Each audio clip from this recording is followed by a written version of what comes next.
Saudara, rata-rata manusia menggunakan smartphone 4 jam per hari, ya.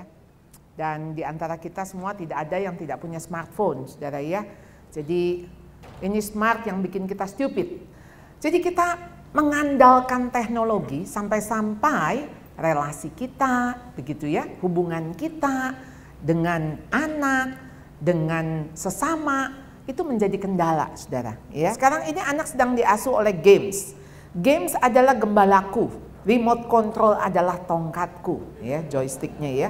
Sekalipun ku berjalan dalam lembah online, takkan kekurangan aku sebab wifi besertaku.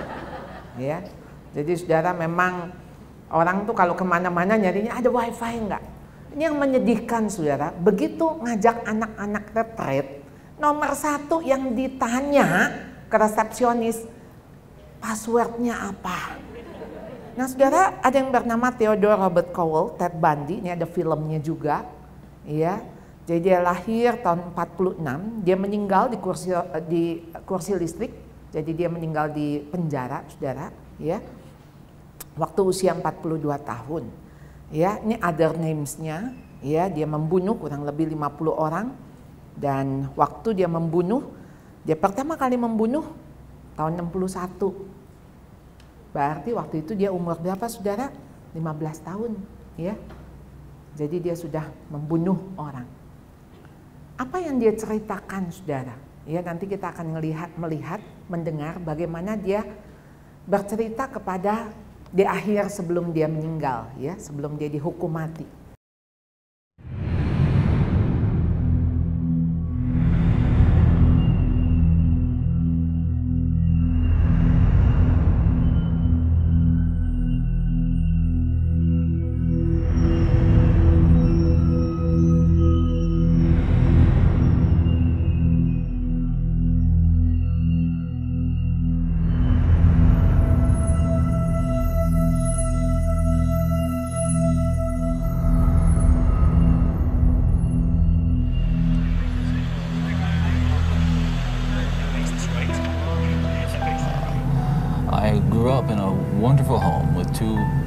Dedicated and loving parents, one of 5 brothers and sisters. A home where we as children were the focus of my parents' lives, where we regularly attended church, 2 Christian parents who did not drink, they did not smoke, there was no gambling, there was no physical abuse or fighting in the home. Basically, I was a normal person. I wasn't some guy hanging out at bars or a bum. I wasn't a pervert in the sense that, you know, people look at somebody and say, I know there's something wrong with them and just tell. I mean, I was essentially a normal person. I had good friends. I led a normal life, except for this one small but very potent and very destructive segment of it that I kept very secret, very close to myself, and didn't let anybody know about it. And part of the shock and horror for my dear friends and family years ago when I was first arrested was that there was no clue. They looked at me and they looked at the all-American boy. And it happened in stages, gradually. It doesn't necessarily, not to me at least, happen overnight. My experience with, I say pornography generally, but with pornography that deals on a violent level with the sexuality, is that once you become addicted to it, and I look at this as a kind of addiction. Like an addiction, you keep craving something which is harder, something which gives you a greater sense of excitement. Until you reach the point where the pornography only goes so far. You reach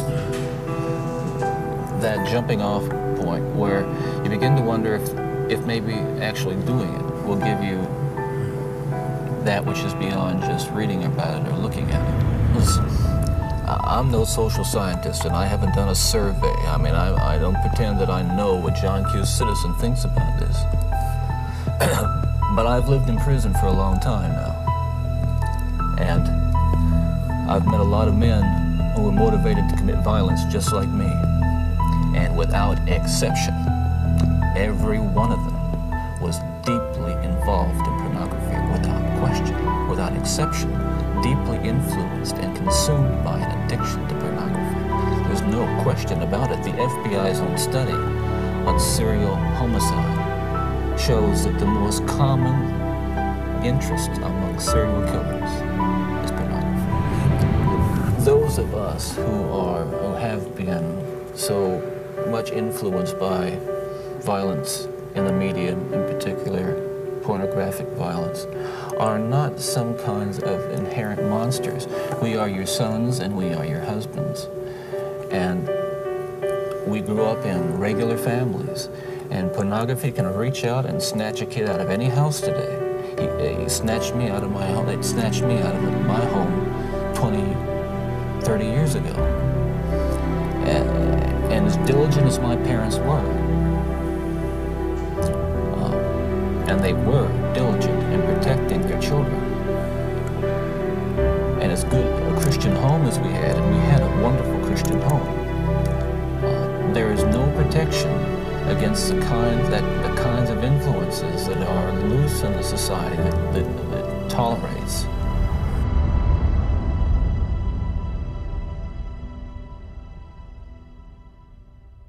Jadi saudara melihat bagaimana tadinya seorang anak yang hidup di dalam sebuah keluarga baik-baik begitu ya, yang artinya normal, tetapi bisa berakhir seperti ini. Ya, sangat menyedihkan. Saudara, pornografi bukan cuma sekedar kita jatuh di dalam dosa pribadi, tetapi itu akan menuntun kita. Jadi ketika pornografi makin merebak, saya nggak tahu masa depan bangsa ini akan jadi apa.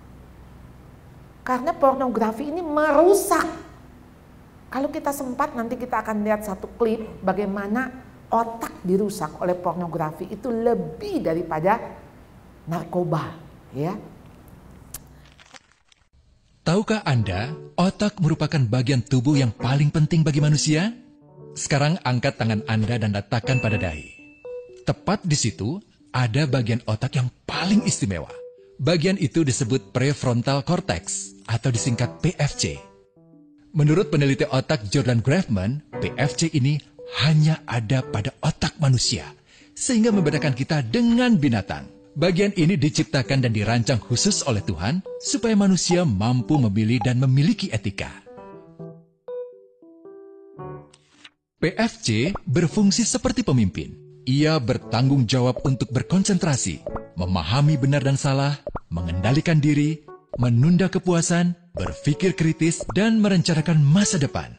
PFC adalah pusat pertimbangan dan pengambilan keputusan. PFC inilah yang membentuk kepribadian dan perilaku sosial. Sayangnya, PFC adalah bagian otak yang paling mudah mengalami kerusakan. Jika PFC rusak, maka kepribadian orang bisa berubah. Rusaknya PFC bisa disebabkan oleh benturan fisik, bisa juga oleh zat kimia, seperti narkotika, psikotropika, dan zat adiktif atau nafsa. Dan ternyata penyebab paling merusak juga pornografi, yang disebut narkolema, narkotika lewat mata. Bagaimana pornografi mempengaruhi otak dan pikiran kita? Adi, remaja 12 tahun, melihat gambar di TV yang menjurus ke porno. Awalnya, ia merasa kaget dan jijik. Ini karena sistem limbik di otak Adi menjadi aktif. Sistem limbik mengatur emosi juga keinginan makan, minum, dan berhubungan seksual. Sistem limbik ini kemudian mengaktifkan zat kimia otak bernama dopamin. Dopamin memberi rasa senang, penasaran, sekaligus kecanduan. Zat ini juga aktif jika orang mengkonsumsi nafsa. Oleh karena itu, sifat candu pornografi sama dengan sifat candu nafsa. Otak akan mengingat apa yang membuat Adi senang dan bagaimana ia memperolehnya. Jika Adi mendapatkan pembinaan akhlak, etika yang baik, dan patuh pada norma sosial, dorongan melihat pornografi, meskipun menyenangkan, akan ia abaikan. Namun karena hal itu tidak ada pada diri Adi, ketika ia sedang merasa bosan dan ingin mencari kesenangan, otak akan mendorongnya agar melihat pornografi lagi. Namun lama-lama, Adi bosan melihat jenis gambar yang sama, dan butuh yang lebih porno untuk memicu rasa senang. Sekarang, dengan internet, pornografi menjadi jauh lebih mudah didapat. Pertama, Adi membuka internet dan tidak sengaja melihat gambar yang menjurus ke porno. Berikutnya, ia sengaja membuka lagi untuk melihat yang lebih porno. Awalnya melihat yang sedikit terbuka, lama-lama semuanya terbuka. Awalnya melihat 1 menit, lama-lama 1 jam. Adi mengalami kecanduan pornografi. Bagaimana kerusakan PFC akibat kecanduan pornografi? Secara alamiah, dopamin dialirkan dari sistem limbik ke PFC. Orang yang kecanduan pornografi akan mengalirkan dopamin secara berlebihan sehingga membanjiri PFC. PFC menjadi tidak aktif karena terendam dopamin. Semakin sering PFC tidak aktif, ia akan semakin mengerut dan fungsinya terganggu. Sistem limbik justru akan berkembang semakin besar karena terus mengaktifkan dopamin, sehingga Adi cenderung untuk terus mencari kesenangan tanpa takut atas akibatnya. Jika tidak ditangani segera, Adi berpeluang besar menjadi pelanggan pornografi seumur hidup dan mengalami kerusakan otak di bagian PFC. Awalnya, ia akan kehilangan konsentrasi, penurunan kemampuan menimbang benar dan salah, serta berkurangnya kemampuan mengambil keputusan. Lama-lama, besar kemungkinan ia akan melakukan masturbasi, oral seks, hubungan seksual suka sama suka, dan mudah berganti-ganti pasangan seksual. Pernikahan dianggap tidak penting, pasangan dianggap hanya sebagai objek seksual semata, cenderung merendahkan derajat dan kehormatan lawan jenis.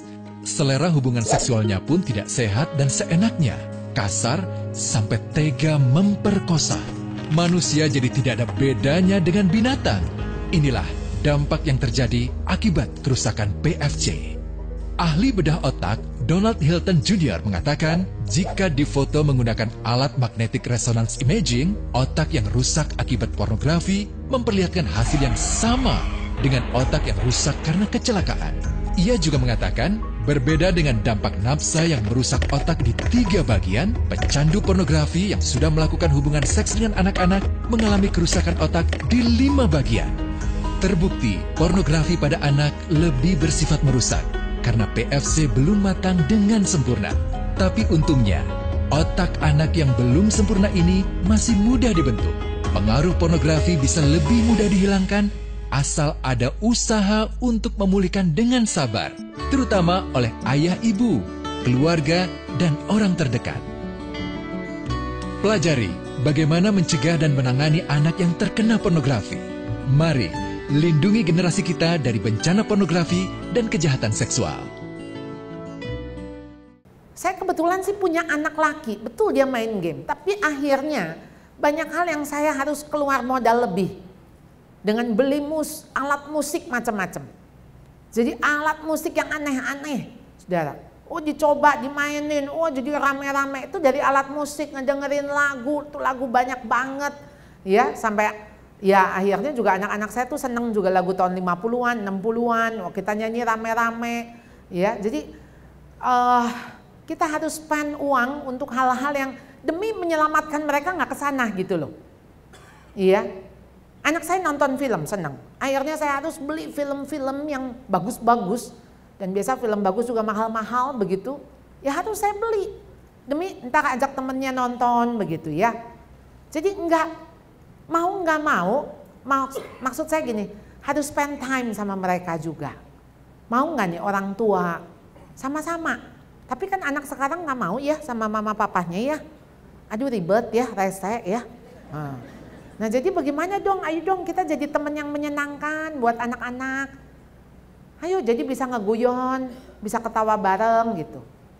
Dia baru ketawa aja, ngapain sih kamu ketawa-ketawa? Gitu. Ya ilah. Ya pantas aja dia nggak demen dekat kita ya, dikit-dikit dikritik, jalan yang tegak, jangan bongkok, baru jalan. Boleh nggak dielus punggungnya ya, jadi jangan ngomongin, elus punggung supaya dia ingat, oh iya ya, mesti jalan tegak, gitu kan? Jadi temen itu bangun relasi dulu, Anda nggak bisa mendisiplin tanpa Anda bangun relasi, ya. Iya, porno itu adanya di sini di kepala kita, manusia berdosa nih. Ya jadi kita mikirnya lain gitu loh. Kan jadi bukan yang kita lihat, kita cuma lihat begitu tapi kita bisa mikirnya lain. Nah itu dia tuh. Masa cuma ngelihat misalnya paha mulus misalnya. Kelihatan paha mulus tapi sampai sini kan jadi lain. Bagaimana kalau saya meraba paha itu? Oh, pasti halus sekali. Ya kan, jadi begitu kelanjutannya. Nah, kita tidak mendrive anak-anak untuk dibiasakan dengan hal-hal seperti itu. Makanya harus hati-hati dengan apa yang dilihat. Jadi kita harus katakan kepada anak-anak. Mungkin kelihatan langsung rok tersingkap, misalnya ada anak saya pernah tanya, gimana kalau kita tiba-tiba lihat rok tersingkap dan kayaknya kita tertarik begitu. Ya saya bilang mungkin, tapi cepet alihkan. Jadi bukan dipelototin tuh rok, kemudian malah disingkap-singkap. Bukan begitu gitu loh. Jadi itu ketika itu kelihatan, ya kita berusaha. Kita punya kelemahan. Saya punya teman pria dan dia selalu mengatakan gini, saya punya kelemahan melihat wanita. Cuma melihat wanita aja loh. Jadi dia bilang, saya terpaksa kalau saya duduk di restoran, saya akan membelakangi pintu masuk. Supaya saya tidak terganggu. Karena kalau saya menghadap pintu masuk, begitu ada wanita cantik masuk, pasti mata saya melirik. Jadi kita tuh punya kelemahan, tapi kita cegah gitu ya, kita batasi.